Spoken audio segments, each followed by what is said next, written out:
for women who are losing eggs is declining.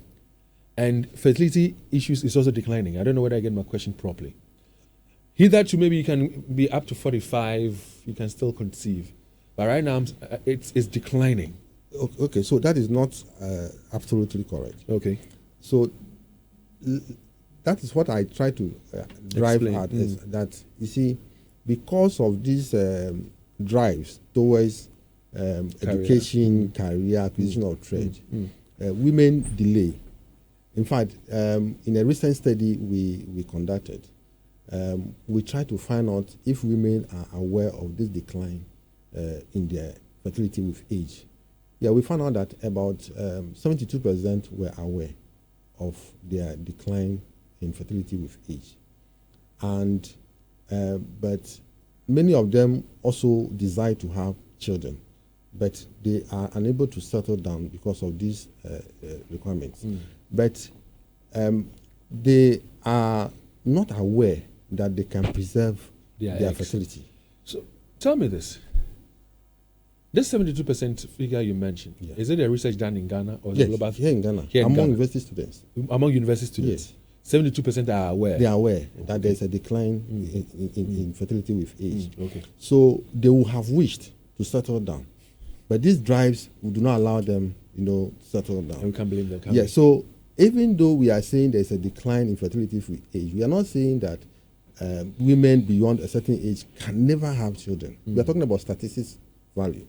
So, for example, we still see people at ages like 44, 50. 50 would be quite extreme. I know of a woman who delivered not long ago, 50 years. That would be questionable. You will need to find out how she got pregnant. Whether it's very likely, it's very likely through IVF. Assisted reproduction. So you can still find women about 40 years, 42, 44, that will have achieved pregnancy naturally. But they are at the very extreme end of the spectrum. Oh, okay. Okay, they are very, very few. Okay. You see that maybe one in about 1,000. So we are not saying that doesn't happen. We are talking about the general population. Okay. What is the picture? The picture is that the more advanced you are in age, the more difficult it is for you, especially beyond 35 years. It becomes extremely difficult to get pregnancy naturally. That's for a woman? Yeah, for a woman. So at what age will you advise a woman to get married? And so also for men? If I have my way, naturally. Give us a range if you don't know. Naturally, the 20s, are the best ages to have pregnancies. But as we said, situations will not allow women to get pregnant unless you are not pursuing these things that we are talking about, education, trade. But that is the best time. That is when the body is most capable of handling pregnancies. But because of the things we have talked about, there's this delay.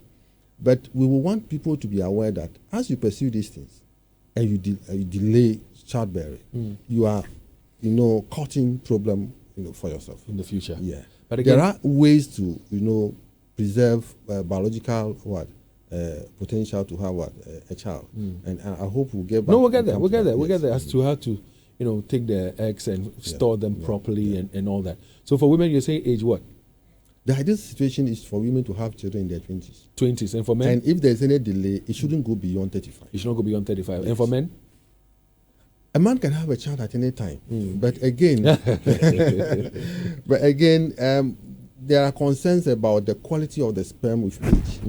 And even though we used to think that having abnormal babies, miscarriages were more related to the age of the woman, we are finding gradually that the man is also contributing to that. So we wouldn't want men to delay that beyond their 40s and 50s. 50, beyond 40 is a danger? Beyond the 50s probably will not be advisable. Beyond 50? Yes. So before 50 you should be able to. And again, don't forget that pregnancy comes with responsibilities. Of course. And that's one of the reasons why women will delay their childbearing and all that. But what are some of the